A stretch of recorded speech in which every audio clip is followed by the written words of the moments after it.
வணக்கம். Welcome to கதை திரட்டு audio books. இந்த வீடியோவில் நம்ம என்ன கதை கேட்க போகிறோம்னா, மேகமாய் வந்து போகிறேன் கதையின் முதல் பகுதி. நம்ம சேனலை இது வரைக்கும் சப்ஸ்கிரைப் பண்ணாதவங்க சப்ஸ்கிரைப் பண்ணுங்க. பக்கத்தில் இருக்கிற பெல் ஐகானை கிளிக் பண்ணி ஆல்ங்கிற ஆப்ஷனை ப்ரெஸ் பண்ணுங்க. ஸோ தட் நான் போடுற கதைகளை உடனுக்குடனே நீங்கள் கேட்கலாம். வாங்க கதைக்குள்ளே போகலாம். அதிகாலை பனிக்காற்று மேனியை தழுவி செல்ல நிதானமாய் மூச்சை உள்ளிழுத்தபடி கண்களை மூடித் திறந்தாள் வெண்பா. அந்த குளிர்காற்று உடலின் எல்லா உறுப்புகளையும் உஷ்ணமாக்கிக் கொண்டு திரும்பியது. போர்வையை மீண்டும் இழுத்து போர்த்திய வண்ணம் உறங்கப் போனவளை உறங்க விடாமல் அழைத்தது சித்தி இளமதியின் குரல். குட்டிமா, எழுந்திரு, மணி 6 ஆயிடுச்சு என சித்தி கூற சட்டென மஞ்சத்தில் எழுந்து அமர்ந்து கொண்டாள். சுற்றுமுற்றும் தனது கைபேசியை தேடியவளுக்கு நேற்று இரவு பாட்டு கேட்டுவிட்டு சார்ஜில் போட்டுவிட்டு தூங்கியது அப்போதுதான் ஞாபகத்தில் வந்தது.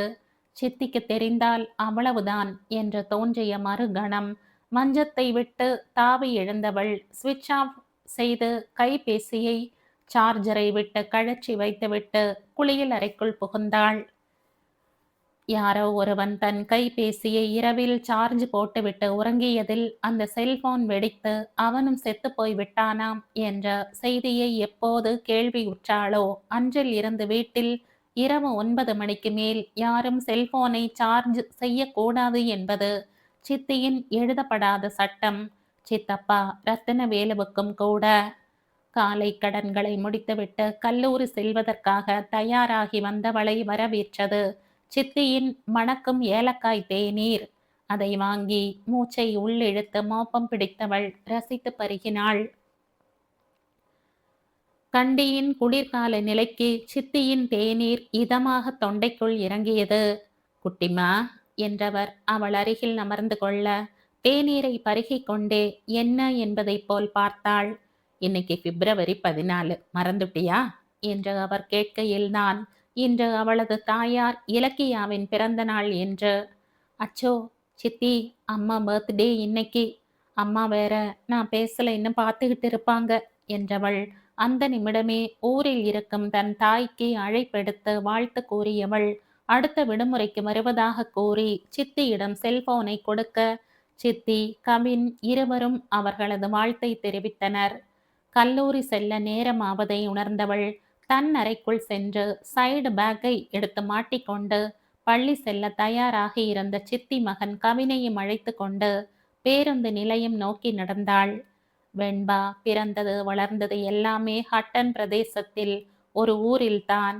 தாய் இலக்கியா உயர்தர தமிழ் பாட ஆசிரியையாக பணியாற்றுகிறார். தந்தை குமரகுரு இலங்கை மின் வாரியத்தில் பணிபுரிந்து வருகிறார்.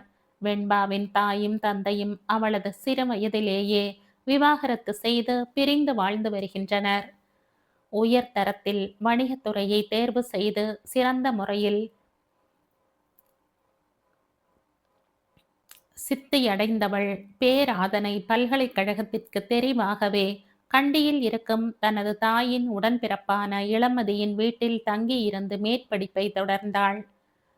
தனது தாயின் குடும்பத்திற்கு அவள்தான் ஒரே பெண் வாரிசு என்பதால் அவளது இரு சித்திமார்களுக்கும் வெண்பா மீது பாசம் அதிகம்.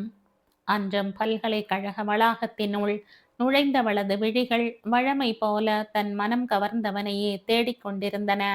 அந்த நேரம் தூரத்தில் கையில் இருந்த புத்தகத்தை ஒரு கையால் சுழற்றிய வண்ணம் ஸ்டைலாக நடந்து சென்று கொண்டிருந்தவனை கண்ட மறுநொடி அவள் கால்கள் தானாக அவன் இருக்கும் திசை நோக்கி நகர்ந்தது. குரு, டேய் குரு, கொஞ்சம் நில்லுடா என்று கத்தியவள் அவளது சுருள் அழகு கூந்தல் காற்றில் அங்கும் இங்கும் அசைந்தாட தனது சைடு பேக்கின் வார்பட்டியை பிடித்த வண்ணம் அவனை நோக்கி ஓடி வந்து கொண்டிருந்தாள் அவள். அவள் தன்னை கத்தி அழைப்பது கேட்டாலும் அதை சட்டை செய்யாதவன் முன்னேறி நடந்தான். அவனது வேக நடைக்கு ஈடு கொடுக்க முடியாமல் வேகமாக மூச்சிறைக்க ஓடி வந்து அவனை வழி மறைத்தவள் தன் இரு கைகளாலும் முழங்காலை குனிந்து பிடித்த வண்ணம், குரு, நான் கத்துறது உனக்கு கேட்கலையாடா ஃபூல், உன் காது என்ன செவிடா என ஆழ மூச்சுக்களை இழுத்து விட்ட வண்ணம் கேட்க அதில் எரிச்சல் அடைந்தவன் அவளை நோக்கி, நீ கூப்பிட்டா நான் நிக்கணுமா? நான் இந்த காலேஜ் சீனியர்ங்கிற மரியாதை கொஞ்சம் கூட இல்லாம எப்ப பாரு டேய் வாடா போடான்னு பேசுறது. உன்னை ராக்கிங் பண்ண விடாம விட்டது தப்பா போச்சு. சரி என்ன விஷயம்? சீக்கிரம் சொல்லிட்டு இடத்த காலி பண்ணு என்ற அதே எரிச்சல் மீறும் குரலில் கேட்டான். நீண்ட பெருமூச்சை பூ நீண்ட பெருமூச்செறிந்த வண்ணம் நிமிர்ந்தவள் தன் பையில் இருந்து டீ ஷர்ட் ஒன்றை எடுத்து அவன் முகத்துக்கு நேரே நீட்டிய வண்ணம், ஓகே சீனியர் சார், இன்னைக்கு வேலண்டைன் டேல அதான் ப்ரப்போஸ் பண்ணிட்டு அப்படியே இந்த டீ ஷர்ட்டையும் உனக்கு கிஃப்டா கொடுக்கலாம்னு எடுத்துட்டு வந்த. ஐ லவ் யூ குரு என்று கூற அவளது செய்கையில் கடுப்படைந்தவன் புருவங்களை சுருக்கி அவனை நோக்க, அவளோ எதையும் கண்டு கொள்ளாமல் டீ ஷர்ட்டை முகத்துக்கு நேரே ஆட்டி கொண்டிருந்தாள். ஏய் லூசாடி நீ, எப்ப பாரு லவ் பண்ணுன்னு என்னை இப்படி டார்ச்சர் பண்ணிக்கிட்டு என் பின்னாடியே சுத்திக்கிட்டு இருக்க. உனக்கு வேற வேலையே இல்லையா என ஏகத்துக்கும் பல்லை எகிற கத்த, அவளோ தன் முத்து மூரல்கள் தெரிய புன்னகைத்த வண்ணம் அதே போஸில் நின்று கொண்டிருந்தாள். அவளை பார்க்க பார்க்க கோபம் அடைந்தவன் தன்னை ஆஸ்வாசப்படுத்திக் கொள்ளும் பொருட்டு புத்தகம் இருந்த கையை இடுப்பில் வைத்த வண்ணம் மறு கையால் தலையை அழுந்த கோதினான். சக்கலக்க பேபி ஷக்கலக்க பேபி லுக்கு விட தோணலையா என்ற பாட்டை பாடிய வண்ணம் தலையை ஆட்டி ஆட்டி நடனம் ஆடிக்கொண்டே அந்த வாகை மரத்தை நோக்கி வந்து கொண்டிருந்தான் குருவின் நண்பன் சுகீர்த்தன் என்னும் சுகி. தூரத்தில் அவர்கள் இருவரையும் கண்டு கொண்டவன் அவள் ஏதோ அவன் முகத்துக்கு நேரே நீட்டிய வண்ணம் இருக்க குரு அவளை கோபமாக திட்டுவதும் தெரிந்தது. இப்படி அவள் ஏதாவது கிறுக்குத்தனமாக செய்து வாங்கி கட்டி கொள்வது வழக்கமான ஒன்றுதான். ஓ வேலண்டைன் டே இல்ல, அதான் அந்த மேகி மண்டை அவனை தேடிக்கிட்டு வந்து இருக்காப்ல, சிக்கிட்டாயா சித்தப்பு என்று தனக்குள்ளேயே கூறி சிரித்து கொண்டவன், சுகி நீ இந்த நல்ல சான்ஸை விட்டுறாத, அவனை போய் கலாய்ச்சிடு என்று தன் மனசாட்சி கூற அதை செயல்படுத்த எண்ணி அவ்விடத்தில் ஆஜரானான். மச்சி என்னாச்சுடா, ஏன் இவளை திட்டிக்கிட்டு இருக்க என்று அவன் அருகில் வந்து நின்ற வினவ குருவை முந்திக் கொண்டு அவளே பதில் சொன்னாள்.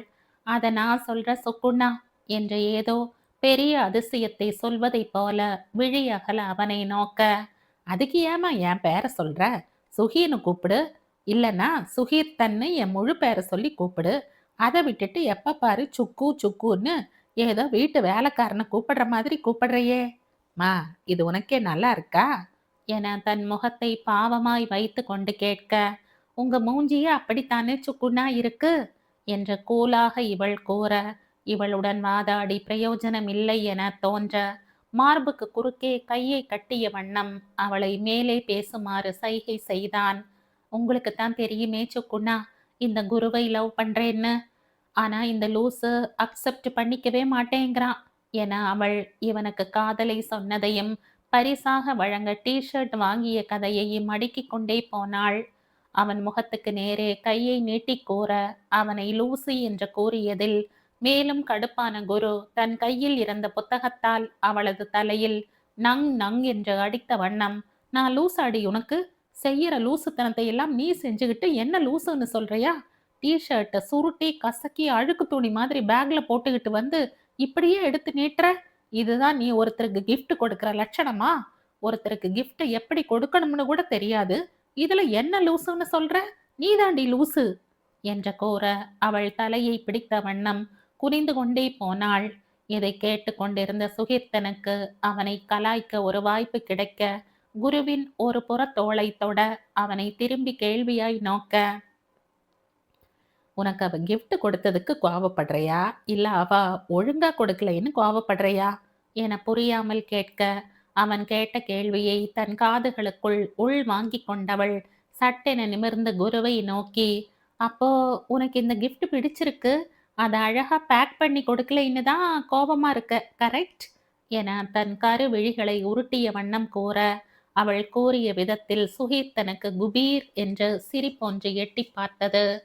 தன் நண்பன் தன்னை பார்த்து கேலியாக சிரிப்பதை உணர்ந்தவன் அவனை ஏகத்துக்கும் முறைத்து வைக்க கப் என்ற வாயை மூடிக்கொண்டான் சுகி. ஓ அதுவா குரு, அதை ஏன் கேட்குற, அன்னைக்கு சித்தியோட ஷாப்பிங் போனனா, ஸோ சித்திக்கு தெரியாம இதை வாங்கிட்டு வந்துட்டேன், அப்புறம்தான் யோசிச்சேன் இதை எப்படி பேக் பண்றதுன்னு. அதான் இப்படியே பேக்ல போட்டுக்கிட்டு வந்துட்டேன். சித்தி பார்த்தா அவ்வளவுதான். அம்மா கிட்ட போட்டு கொடுத்துடுவாங்க. அப்புறம் நம்மளோட லவ் மேட்டர் வெளியே வந்துரும் என சோகமே உருவான குரலில் சொன்னவளை முறைத்தவன், நம்ம லவ் மேட்டர்? நான் எப்ப உன்னை காதலிச்சேன்? நீயா கற்பனை பண்ணிக்கிட்டு ஒளராத. இந்த காலேஜ் பூரா இதையே தான் சொல்லி வச்சிருக்க. உன்ன என்று மீண்டும் அடிப்பதற்காக சுற்றிலும் தேட, டேய் குரு, இவதான் உளறிக்கிட்டு இருக்கான்னு நீ வேற என வெண்பாவின் பக்கம் திரும்பி, ஏமா தாயே, பேசாம கிளாஸுக்கு போமா என்று கூற, அவளோ அதையெல்லாம் கண்டு கொள்ளாமல் தன் மார்புக்கு குறுக்கே கைகளை கட்டிய வண்ணம் நின்ற விதம் குருவின் கோபத்தை மேலும் தூண்டியது. கண்கள் சிவக்க கோபமாக அவளை நோக்கி, ஏய், உன்னையும் பிடிக்கல, உன் கிஃப்டையும் பிடிக்கல. வாயை மூடிக்கிட்டு படிக்கிற வேலையை மட்டும் பாரு. இன்னொரு தடவை லவ் பண்றேன், gift கொடுக்கறேன்னு என் பின்னாடி வந்த உன் முகரைய பேத்துடுவேன். Mind it. சரியான இம்சடி நீ என்றவன் தன் சுட்டு விரலை நீட்டி எச்சரித்து அவ்விடத்தை விட்டும் நகர்ந்தான். கோவத்துல கூட ரொம்ப அழகா இருக்கான்ல சுக்குண்ணா என அவன் சென்ற திசையை பார்த்த வண்ணம் புன்னகையுடன் கூறியவளை பார்த்த சுகீத் தனக்கு தலையில் அடித்து கொள்ளலாம் போல இருந்தது. என்னடா இவ, அவன் எவ்வளவு திட்டினாலும் அவன் பின்னாடியே சுத்திக்கிட்டு இருக்கா என்ற தனக்குள்ளேயே அவளை நோக்கி, ஏமா, அவன் தான் லவ் பண்ண மாட்டேன்னு சொல்றான்ல, பின்ன ஏன் இப்படி தினம் தினம் திட்டு வாங்குற என கேட்க, காதல்ல இதெல்லாம் சகஜமப்பா என்று கண்ணடித்து சிரித்தவள், இத என் டோரோ போய்க்கு அழகா பேக் பண்ணி நீங்களே கொடுத்துடுங்கண்ணா என தன் கையில் இருந்த டி ஷர்ட்டை அவனது கைகளில் திணித்துவிட்டு அவனது பதிலையும் எதிர்பாராது தன் அலை அலையான கூந்தல் காற்றில் அசைந்தாட துள்ளி ஓடினாள். அடிப்பாவி, அவங்கிட்ட இது கொடுக்க சொல்லி என்ன கோத்து விடுறாளே. அது என்ன புதுசா டோரா கோய் என அதற்கு அர்த்தம் என்னவாக இருக்கும் என யோசித்த வண்ணம் விரிவுரை அறையை நோக்கி நடந்தான். எத்தனை தடவை சொல்றது, இதுக்கு மேலேயும் என்னை டிஸ்டர்ப் பண்ணாதீங்க. என்னால அந்த ஆளுகிட்ட பேச முடியாது, நீங்களே சொல்லிடுங்கன்னு சொல்றேன்ல என்று தன் உச்சபட்ச தொனியில் இறைந்து கத்தியவன் தனது கைபேசியை தூக்கி தரையில் அடிக்க அவன் அடித்த வேகத்தில் துண்டாக்கப்பட்டது. பக்கத்தில் அவனையே பார்த்தபடி கை கட்டிய வண்ணம் அமைதியாக நின்று கொண்டிருந்தான் சுகீர்த்தன். தன் நண்பனை பற்றி முழுவதுமாக தெரிந்து வைத்திருக்கும் ஒரே ஜீவனாயிற்றே. கீழே சிதறி கிடந்த அவனது ஸ்மார்ட் போனின் பாகங்களை பொறுக்கிக் கொண்டே, இது 9வது, இன்னும் எத்தனை போன் இவன் கோபத்துக்கு பலியாக போகுதோ, கடவுளே, இந்த போனை எல்லாம் இவங்கிட்ட இருந்து காப்பாத்துப்பா என வாய்க்குள் முணுமுணுத்த வண்ணம் குருவை நோக்கினான். தலையை கைகளால் தாங்கிய வண்ணம் மஞ்சத்தில் அமர்ந்திருந்தவனை ஏதேதோ பல நினைவுகள் வந்து அலைக்கழித்தது. குருவின் தற்போதைய மனநிலையை யூகித்தவன் அவன் அருகில் அமர்ந்து கொண்டவன், குரு, இன்னும் எவ்வளவு நாளைக்கு தாண்டா இதையே நினைச்சுக்கிட்டு இருப்ப? இதுல உன்னோட தப்பு எதுவுமே இல்லையேடா என்று ஆறுதலாக தோளில் தட்டியவன் குருவை கூர்ந்து நோக்க இன்னும் அவன் முகம் தெளியாமல் இருப்பதைக் கண்டு, டேய், உன் தாத்தாக்கு கால் பண்ணி பணம் அனுப்ப சொல்லுடா என்று அவனது போனை நீட்ட, எதுக்குடா என முதலில் புரியாமல் கேட்க, வேற எதுக்கு, 10வது புது போன் வாங்கத்தான். வழமையா நடக்கிறது தானே. எங்க வீட்டு ஹிட்லர் இந்த டப்பா செல்ல வாங்கி கொடுத்ததுக்கே என்ன பில்டப் தெரியுமா? இனி படிச்சு முடிக்கிற வரைக்கும் போனே கேட்க கூடாது, அப்படி தேவைன்னா வேலைக்கு போய் நீயே வாங்கிக்கோன்னு சொல்லிட்டாருடா. உனக்கெல்லாம் பாரு, ஒரு வருஷத்துக்கே 4-5 போன். எனக்கு இப்படி ஒரு தாத்தா இல்லாம போயிட்டாரே என்ற முகத்தில் போலி கவலையை பூசிக்கொள்ள சுகீர்த்தனின் முகம் போன போக்கை பார்த்து குருவின் உதடுகள் தானாக மலர்ந்தன. நண்பனின் முகத்தில் புன்னகையை கண்டு கொண்டவன், அப்பாடா, சிரிச்சிட்டான் என்று நெஞ்சின் மத்தியில் கை வைத்து பெருமூச்செறிய அவனை நோக்கி, மச்சி, தண்ணி அடிக்கலாமா என்று கேட்க அதன் அர்த்தம் புரிந்து கொண்டவன் முகத்தில் மீண்டும் ஒரு குறு நகை எட்டி பார்த்தது. நீங்க நினைக்கிற மாதிரி நம்ம ஹீரோவுக்கு எந்த விதமான கெட்ட பழக்கமும் இல்லைங்க. குரு ஒரு டீ டோட்டலர். சுகீர்த்தன் மாத்திரம் எப்போதாவது குடிப்பான். குருவுக்கு எப்போதெல்லாம் ஒருத்தரை திட்ட தோணுதோ அப்பவெல்லாம் தன் நண்பனுக்கு ஒரு ஃபுல்ல வாங்கி கொடுத்தா போதும். கலர் கலரா அவன் வாய்க்கு வந்ததையெல்லாம் சொல்லி தன் நண்பனின் சோகத்திற்கு காரணமானவர்களையெல்லாம் திட்டி தீர்த்து விடுவான் சுகி. இவனது செய்கை குருவிற்கு சுவாரஸ்யமாக இருக்கும். காலையில் அவனிடம் இரவில் பேசியதெல்லாம் கூறினால் அவனாலேயே நம்ப முடியாது போகும். அந்த அளவுக்கு அவனது வார்த்தைகள் ஒவ்வொன்றும் பவர்ஃபுல். குருவின் மனதை புரிந்து நடப்பதில் சுகீர்த்தனை மிஞ்ச முடியாது. அந்த அளவுக்கு தன் நண்பனை பற்றி அங்குல அங்குலமாக அறிந்து வைத்திருக்கிறான். குரு பிரகாஷ் வேதநாயகம் இலங்கை சுற்றுலாத்துறை அமைச்சர் திரு வேதநாயகத்தின் ஏக புத்திரன். இத்தனை நேரம் தன் வெறுப்பை கக்கியது தனது தந்தையின் பி.ஏ. ரவிக்குமாரிடம்தான். பேராதனை பல்கலைக்கழகத்தில் வணிகத்துறை இறுதியாண்டில் படித்து கொண்டிருக்கிறான். குருவின் தாய் இவனது 14ஆம் வயதில் ஆக்சிடென்டில் தாய் பானுப்பிரியாவை இழந்து நின்றவனுக்கு அவனது தாத்தா பாட்டியே உலகமாகி போனார்கள். தற்போது சுகீர்த்தனும் அவனுமாக ஒரு அறையை வாடகைக்கு எடுத்து அதில் தங்கி வருகின்றனர். பல்கலைக்கழக விடுமுறை நாட்கள் அவனுக்கு.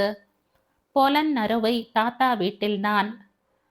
பல்கலைக்கழக வளாகத்தின் புல் தரைக்கு அப்பால் இருந்த மணல் தரையில் குச்சியால் எதையோ கிறுக்கிய வண்ணம் வெண்பாவும் அவளை சூழ அவளது தோழிகள் குழாமும் நின்று கொண்டிருந்தனர். ஏய் திவி, பாரு, சரியாத்தான் கவுண்ட் பண்ணிட்டு இருக்கனா என தரையை கூர்மையாக ஆராய்ந்தவாறு தன் தோழி திவ்யாவிடம் வினவ, ஆ ஆமாடி, சீக்கிரம் பண்ணு என அவளும் பதற்றமாகவே இருந்தாள். சுற்றி இருந்த மற்ற மூவருக்கும் கூட அதே பதற்றம். அதே நேரம் தன் பைக்கை பார்க்கிங் ஏரியாவில் நிறுத்திவிட்டு சுகீர்த்தனுடன் கதை அளந்த வண்ணம் வந்து கொண்டிருந்தவன் அங்கே வெண்பா ஏதோ குச்சியை வைத்து கொண்டு தரையில் ஏதோ கிறுக்கிக் கொண்டிருப்பதும் அதன் பின் துள்ளி குதித்ததையும் அவனது லேசர் கண்கள் கண்டுகொண்டன. சுற்றி இருந்த அவளது தோழிகள் வேறு நிரம்பி வழிந்த புன்னகையுடன் அவளுக்கு கை குலுக்குவதும் தெரியவே அவனுக்கு ஏதோ வித்தியாசமாய்ப்பட்டது. அதையே சுகீர்த்தனம் அவதானித்து கொண்டிருக்க அவனுக்கும் அங்கு என்ன நடக்கிறது என்பது மட்டும் புரியவே இல்லை. மெதுவாக குருவின் பக்கம் தலையை திருப்பி நோட்டம் விட அவனது பார்வையும் அதே திசையில் நிலைத்திருந்தது. சும்மா விடுவானா சுகீர்த்தன்? மச்சி, அதுங்க என்னடா பண்ணிக்கிட்டு இருக்குதுங்க? அந்த மேகி மண்டை வேற இந்த குதி குதிக்கிறா, நீ வேற அவளையே லுக்கு விட்டுக்கிட்டு இருக்க. சம்திங் சம்திங் என ஏதோ தீவிரமான யோசனை குரலில் நாடியை அழித்த வண்ணம் அங்கேயே பார்த்தபடி கேட்க, அதை வைத்து தன் நண்பன் தன்னை கலாய்க்க முனைவதை உணர்ந்தவன் அவன் முதுகில் படார் என்ற ஒரு அடியை போட, என்னடா பட்டுன்னு அடிச்சிட்ட, வா என்ன நடக்குதுன்னு அங்க போய் பார்க்கலாம் என சுகி முன்னேற அவனை காலரால் பிடித்து பின்னோக்கி இழுத்தவன் தன் ஒரு கையால் தனது வாயை பொத்தி காட்டி மூடிக்கொண்டு போகுமாறு கூற நீண்ட பெருமூச்சொன்றை வெளியேற்றியவன் பேசாமல் குருவோடு நடந்தான். வெண்பாவும் அவளது தோழியரும் இருந்த வழியை தாண்டி செல்ல முற்பட யாரோ உனக்கும் குருவுக்கும் என குருவின் பெயரை உச்சரிப்பது அவன் காதுகளுக்கு விழ சட்டென திரும்பி அவர்களை நோக்கி வந்தான். அவன் வந்தது கூட தெரியாமல் அவளது கவனம் தரையிலே பதிந்திருந்தது. சுற்றி இருந்த அவளது தோழியர் கும்பல் விரைப்பாக நின்ற குருவை கண்டதும் வெலவலத்து போய், ஐயோ சீனியர் டி, மாட்டுனா அவ்வளவுதான் என தங்களுக்குள் முணுமுணுத்தவாறு அங்கிருந்து ஓட்டம் பிடித்தனர். திவி, இப்ப சொல்லு ஈ என்றவாறு தலையை உயர்த்தி பார்க்க இடுப்பில் கையை வைத்த வண்ணம் அவளை முறைத்தான் அவன். குருவை கண்ட அவளது முகத்தில் கோடி பிரகாசம். ஐ குரு, டைமிங்ல வந்துட்ட, இங்க பாரு பாரு என தரையை காட்ட அதை பார்த்தவனது கோபம் இரு மடங்கானது. குரு பிரகாஷ், வெண்பா என இருவரது பெயரையும் எழுதி ஃப்ளேம்ஸ் பார்த்திருக்க அதன் பக்கத்தில் ஒரு ஹார்ட் வரைந்து அதனுள் GV என எழுதப்பட்டிருந்தது. இவளது சிறுபிள்ளைத்தனமான செயலை எண்ணி அழுவதா சிரிப்பதா என சுகீர்த்தன் குழம்பி போயிருக்க, குருவோ அவளை என்ன செய்தால் தகும் என தன் கோபத்தை அடக்க பெரும்பாடுபட்டு கொண்டிருந்தான். லூசு, என்ன பண்ணி வச்சிருக்க என கோபத்தை கடினப்பட்டு கட்டுப்படுத்திய குரலில் வினவ, தன் ஒரு கையை இடுப்பில் வைத்த வண்ணம் மறு கையில் இருந்த குச்சியை நீட்டிக்கொண்டே, ஹா ஹா, இது கூட தெரியலையா, ஃப்ளேம்ஸ் பார்த்திருக்க, பாரு சூப்பர் ஜோடிப்பா என்றவள் அவன் முகத்துக்கு நேரே சற்று எம்பி, உனக்கும் எனக்கும் மேரேஜ்னு வந்திருக்கு என மெல்லிய குரலில் இயம்ப அவனுக்கோ அவளது செய்கை பெரும் அவஸ்தையாய் போயிற்று. லூஸ் அடி நீ, உனக்கு வேற வேலையே இல்லையா எந்த கேனையும் சொன்னா உனக்கு இதெல்லாம்? உனக்கு எத்தனை தடவை சொன்னாலும் புரியாதா? ச்சே! என்று பெரும் சினம் கொண்டு கத்த, அவளோ இது அவனது வழமையான டயலாக் தானே என சிறிதும் பொருட்படுத்தாது கைகட்டி நின்று கொண்டிருந்தாள். ஐயோ! ஆரம்பிச்சுட்டான்யா. இந்த மேகி மண்டை வேற இந்த மாதிரி ஏதாவது பண்ணி கடைசியில நம்மள மாட்டி வச்சுடுமே! இப்ப என்ன பண்ணலாம்? என தீவிர யோசனையில் இறங்கி இருந்தான் சுகீர்த்தன். ஆனால் அங்கே குருவின் திட்டல் தொடர்ந்து கொண்டிருந்தது. நான் தான் உன்னை பிடிக்கலன்னு சொல்றேன்ல. பின்ன ஏன் என் உயிரை வாங்குற? எப்போதும் இப்படி பொறுமையாவே பேசிக்கிட்டு இருப்பேன்னு நினைச்சுக்கிட்டு இருக்காத. தோ என தரையை காட்டி, தோ இதெல்லாம் கனவுல கூட நடக்காது என தன் ஷூ கால்களால் தாறுமாறாக அதனை அழித்துவிட்டு நிமிர்ந்தவன், உன் காதலும் இப்படித்தான் அழிஞ்சு போகும் என்று கூறி திரும்பி நடந்தான். இத்தனை நேரம் வாங்கிய திட்டுக்களை ரசித்துக் கொண்டிருந்தவளுக்கு அவன் இறுதியில் உதிர்த்து சென்ற வார்த்தைகள் காயப்படுத்தவே வேதனையில் அவளது முகம் கூம்பி போனது. அவளது முகவாட்டத்தை பார்த்த சுகீர்த்தனுக்கே என்னவோ செய்தது. மறுகணம் புன்னகையுடன் நிமிர்ந்தவள் அவன் அருகே ஓடி சென்று, அப்போ அழிக்க முடியாத மாதிரி இருந்தா ஓகே தானே என அவனை பார்த்து வினவ, எரிப்பதைப் போல அவளை முறைத்து தன் கையை அவள் முகத்துக்கு நேரே நீட்டி ஏதோ கூற வாயை திறந்தவன் பின் ஏதும் பேசாமல் வேகமாக அவ்விடம் விட்டு நகர்ந்தான். அவன் ஏன் ஒன்னும் பேசாம போயிட்டா என புரியாமல் திரும்ப அவளை முறைத்த வண்ணம் நின்று கொண்டிருந்தான் சுகி. இவளோ என்ன என்பதைப் போல் பார்த்து வைக்க, உனக்கு நிஜமாவே கிறுக்கு பிடிச்சிருக்காமா? அவன்தான் இவ்வளவு திட்டுறானே, ஏமா இப்படி பண்ற என பரிதாபமாய் கேட்டான். அவளோ தன் ஷிஃபான் துப்பட்டாவை காற்றில் ஆடவிட்ட வண்ணம் அவனை நோக்கி, ஏன்னா நான் குருவை காதலிக்கிறேன், அவ்வளவுதான், சிம்பிள். அப்புறம் சுக்குண்ணா, இப்போ குரு கொஞ்சம் அப்செட்டா இருப்பான் என தன் பையை திறந்து சாக்லேட் ஒன்றை எடுத்து அவன் கையில் திணித்துவிட்டு, இத மலிங்குக்கு கொடுத்துடுங்க என மறுபடியும் தன் துப்பட்டாவை காற்றில் பறக்க விட்ட வண்ணம் நடந்தாள். அவள் பேசி சென்றது அவன் மூளைக்கு சரிவர புரியாமல், என்னது மங்கியா என சற்று குரலை உயர்த்தி கேட்க, மங்கி இல்ல சுக்குண்ணா, மலிங்கி என திரும்பி பாராமலே கத்திக்கொண்டே ஓடினாள். இம்முறையும் குழம்பி போனது என்னவோ சுகிதான். பூஜை அறையில் இருந்து வந்த சாம்பிராணியின் நறுமணம் வீட்டை நிறைத்து கொண்டிருந்தது. தியானத்தை முடித்து கொண்டு எழுந்த வெண்பா சூடம் ஏற்றி ஆரத்தி காட்டினாள். அம்மனின் திருவுருவ படத்தை உற்று நோக்கி வணங்கி கொண்டிருந்த சித்தி இளமதியின் அருகில் வந்து நிற்க ஆரத்தியை தொட்டு கண்களில் ஒற்றிக்கொண்டாள். ஹாலில் அமர்ந்திருந்த சித்தப்பாவிடமும் கவினிடமும் ஆரத்தியை காட்ட அதை தொட்டு ஒற்றிக்கொண்டே, அக்கா உங்களுக்கு என்னாச்சு என கண்களை அகல திறந்து வியப்புடன் கேட்க, ஒற்றை கை உயர்த்தி கொஞ்சம் இரு என்பதைப் போல் சைகை செய்தவள் ஆரத்தி தட்டை சித்தியின் கையில் கொடுத்துவிட்ட கவினை நோக்கி, ஏண்டா என்று கேட்டுக்கொண்டே அவன் அருகில் வந்து நிற்க, இல்லக்கா நீங்க சும்மாவே இங்க குளிருதுன்னு குளிக்கவே மாட்டீங்க, இன்னைக்கு என்னடானா காலையிலேயே குளிச்சு சேலையெல்லாம் கட்டி பூஜையெல்லாம் பண்ணிருக்கீங்களே, எனி ஸ்பெஷல் என வெண்பாவின் காதருகில் கிசுகிசுத்தான் கவின். எல்லாம் ஒரு வேண்டுதல் தான் என் அருமை தம்பியே என இழுவையாக கூறி அவன் காதருகே, இதுக்கு மேல கேட்ட அடி வாங்குவ என மெல்லிய குரலில் கூறிவிட்டு, இதற்கு மேல் அங்கிருந்து இவன் ஏதாவது கேட்டு வைத்து சித்தி சித்தப்பா இருவருக்கும் ஏதேனும் சந்தேகம் வந்து விடுமோ என்ற பயத்தில் அவனது தோளில் கையிட்டு அணைத்த வண்ணம் வெளியே அழைத்து வந்தாள். தன்னை வெளியே அழைத்து வந்த காரணம் புரியாமல் மீண்டும் அதே கேள்வியை கேட்க அவனை முறைத்த வண்ணம், ஏண்டா இதையே கேட்குற, நான் புடவை கட்டி பார்த்ததே இல்லையா, ஒரு நாள் காலையில குளிச்சேன்னு இவ்வளவு கேள்வி கேட்குற, நீ சின்ன பையன், இந்த டிசம்பர் எக்ஸாம் இருக்குல்ல, போய் படி என்று அவனை விரட்டியவள் நீண்ட பெருமூச்சுடன் வீட்டினுள் நுழைந்தாள்.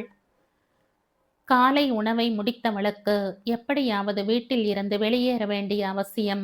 இன்று வார இறுதி என்பதால் கல்லூரி விடுமுறை நாள் வேறு. சித்தியிடம் என்ன கூறி வெளியேறுவது என சிந்தித்து கொண்டே தன் அறைக்குள் நுழைந்தவளுக்கு மேசை மேல் இருந்த திவ்யாவின் புத்தகத்தை கண்டதும் ஒரு எண்ணம் உதிக்க நேரே தன் சித்தியிடம் சென்றாள்.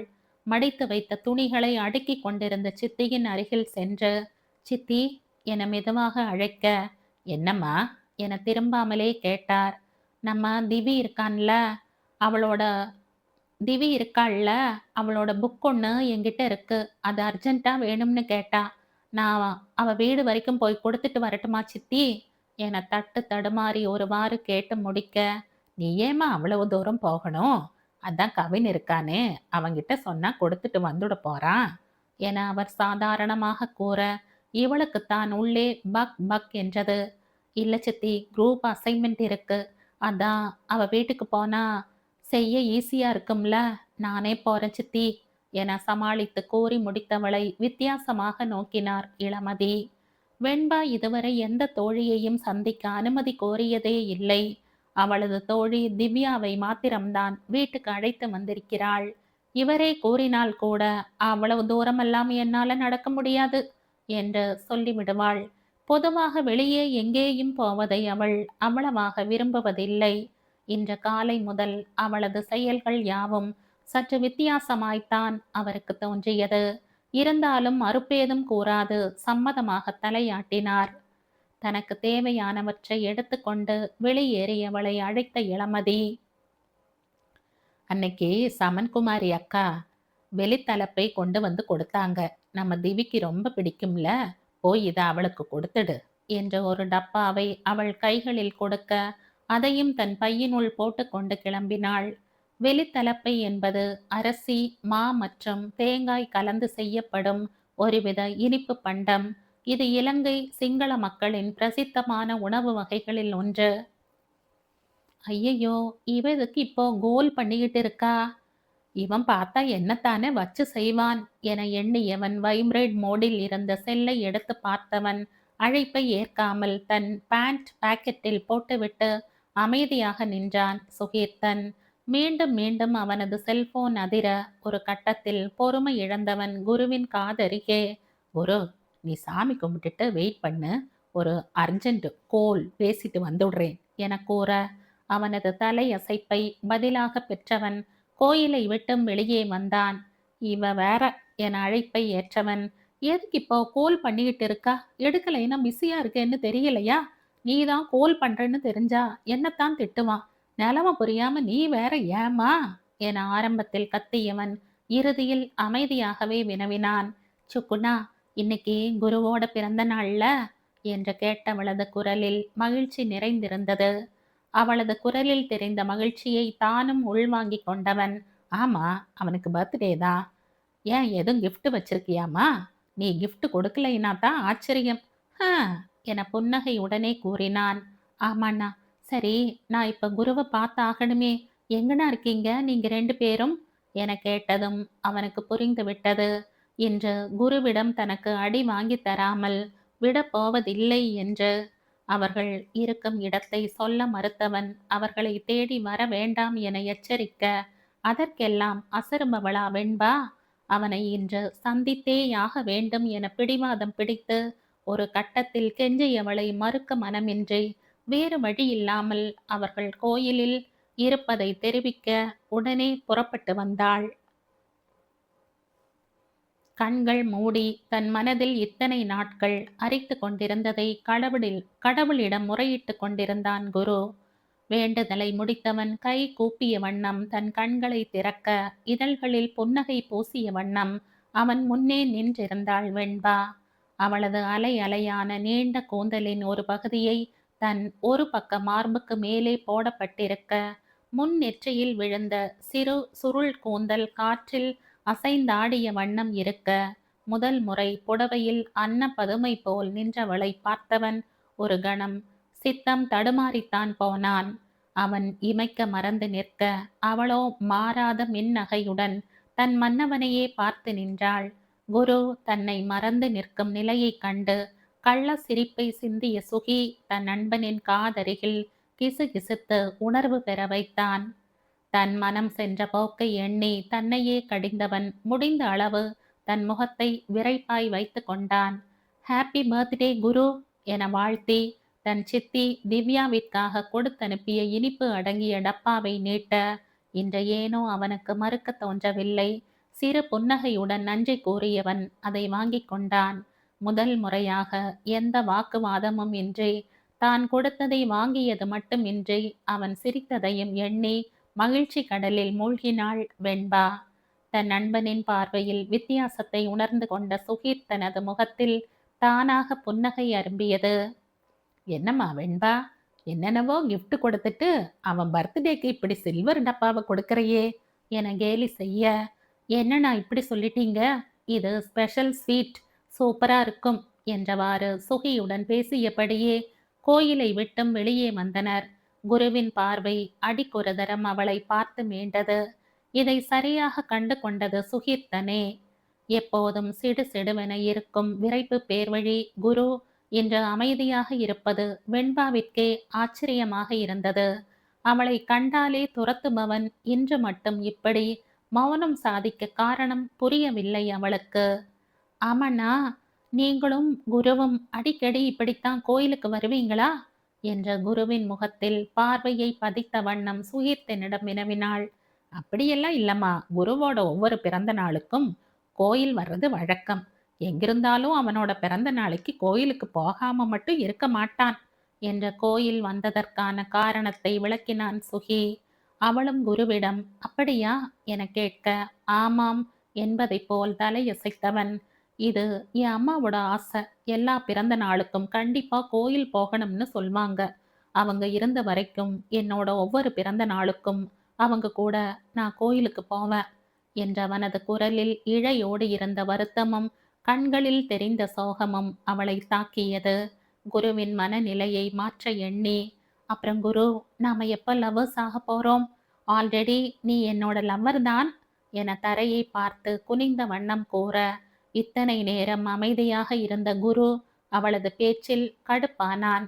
உன்னை திருத்தவே முடியாதடி என்று சிடுசிடுத்து கொண்டே தனது பைக்கை நிறுத்தியிருந்த இடம் நோக்கி நடக்க, அவளும் அவன் பின்னாலேயே மறுபடி வேகமாக நடந்தாள்.